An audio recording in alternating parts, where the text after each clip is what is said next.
Mr. President, with the permission of the body, we take this privileged speech up, and I ask that we recognize, Mr. President, the distinguished gentleman from the province of Isabela, Davao, and the Republic of the Philippines, Senator Raffy Tulfo, to deliver his privileged speech.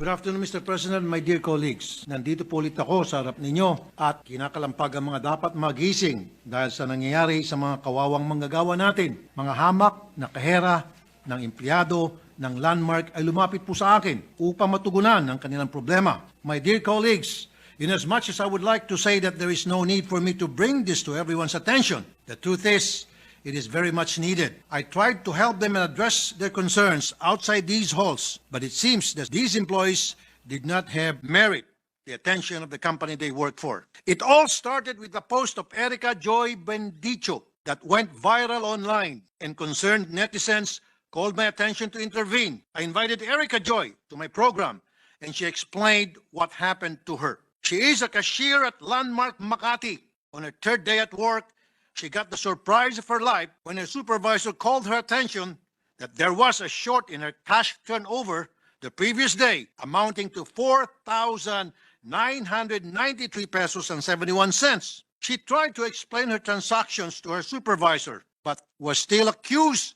of taking the amount. The security officer interrogating her was forcing her to admit that she took the amount. Personal information about her family was being used against her to establish that she is poor and therefore in dire need of money. That's why she took the amount. I was surprised by this practice. From what I know, when it comes to these kinds of establishments, the transactions are checked at the end of the day in the presence of the cashier to make sure that things are balanced. Erica Joy asked for the computational documents that would prove her shortage, but was told that the accounting documents are confidential. Concerned for his safety because of the intimidating behavior of security officer Juanito Tanod, she signed a blank document and effectively waived whatever salary she had and even paid an additional 500 pesos to cover the supposed short she had. Ang nakaka-high blood po, dito lumabas ni si Erica Joy pa po ang nagbayad sa landmark, sa halip na siya po dapat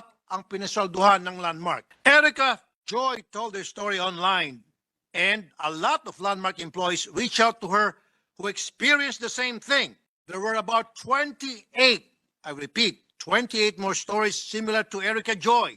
Appalled by what she told me, I invited those who suffered the same fate to come to my office so that I could find out the nature and magnitude of this modus operandi. Honestly, I wanted to give the owners of Landmark the benefit of the doubt because this might be an isolated incident of a few unscrupulous managers and supervisors. Sad to say, this was not an isolated case. A few days later, several more cashiers approached my office. 8 more employees of Landmark with the same story. All cashiers being accused of shortage in their turnover. Lahat po sila pare-pareho ang kwento. After a few days, minsan isang linggo pa ang inaabot bago sila sinasabihan na nag-short. And when they confront management of the basis for the shortage, they are told that the documents are confidential. They're not even provided a calculator while they're being asked about the computation. And they are forced to sign a cashier shortage report waiving their salaries in order to cover the supposed alleged shortage. And sometimes, if they do not sign the said document because they're insisting that they did not take any money, the amount is still deducted from their salary. Nasaan po ang due process sa establishmentong ito? Ang takot na manggagawa na iniisip na sila ay makukulong kung di nila sasagutin ang nawawalang pera ay napipilitan pong magbayad. Bakit napapabayaan ang ganitong kalakaran? Bakit walang maayos na proseso ang turnover ng pera para maprotektahan ang mga kawawang kahera? May isang mapalad na kahera na lumapit sa DOLE at inireport ang pangyari. Matapos lang isang conference, lo and behold, hindi natuloy ang pagkaltas sa kanyang sweldo. Ito ang aking pinagtataka. Kung ito ay nadole na, bakit di pa rin naayos ng management? At bakit hindi na imbestigahan DOLE? Bakit pa ulit-ulit pa din nangyari ito sa mga kahera nila? Isang nakakapagtakang kwento ng mga kahera ay nangyari ang mga insidente ng shortage tuwing nalalapit na ang sweldo o di kaya tuwing malapit na matapos ang kanilang 6 na buwan sa kumpanya. Kahit sino na makakarinig ng kwento na ito, walang ibang isipin kung hindi ito isolated incident. It is bordering on a practice being implemented by the management. I'm not sure if it is the topmost management or only on the level of the branches of Landmark. But these cashiers that approach me are from Landmark Makati and Novali in Laguna. Is it possible that this is being used to go around the regularization of employees? It is highly improbable that the directors and officers of Landmark have not heard of this. So are they covering this up? Are they condoning the said practice? Itong Juanito Tanod-Tanod na ito, na security officer ng Landmark, nireklamo ni Erica Joy at ng isang Norman Cabero na dinuro-duro at sinakal. Ulitin ko po, sinakal siya nung siya ay in-interrogate. Siya ay pinoprotektahan ng mga abogado ng Landmark.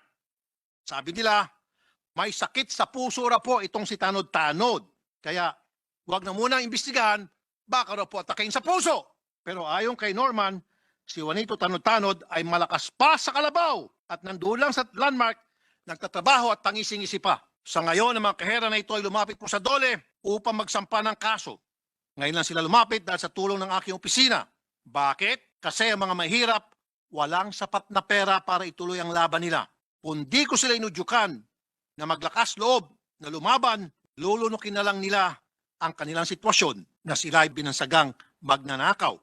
At iyak na lang sila sa sweldong di nila nakuha kababayad sa mga na-short nila. One injustice should be enough to wake us up from our slumber. Because as legislators, we have to look after those who don't have the opportunity and courage to stand up and fight for their rights. I am suspecting that these incidents are not isolated to these cases and not isolated to Landmark. The powerful is always preying on the weak. We must put a stop to this. Kadalasan ang narinig po natin sa balita ay mga employer na ninanakawan ng mga manggagawa. Pero dito, baliktad po. Ang amo ang nagnanakaw sa mga tauhan.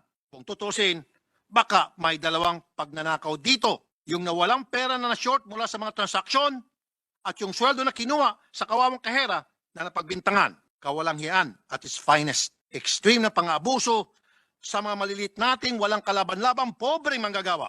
Minimum wage na nga ang sahod, ninanakaw pa.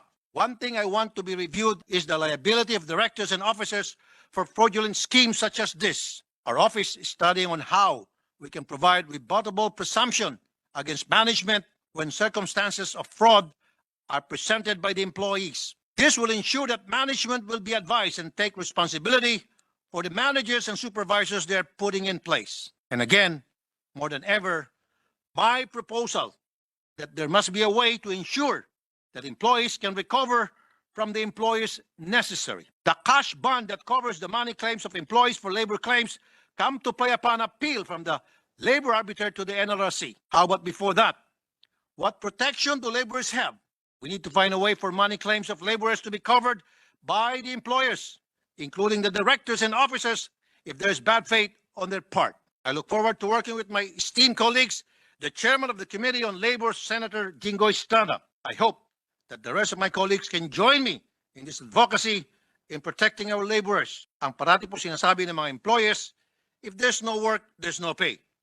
Pero ang nangyari na ay there's no pay even if they work. Dapat tumatayo na po tayo para sa ating kawawang mga manggagawa. Walang ibang gagawa nito para sa kanila kundi tayo. Thank you, my dear colleagues. Thank you, Mr. President.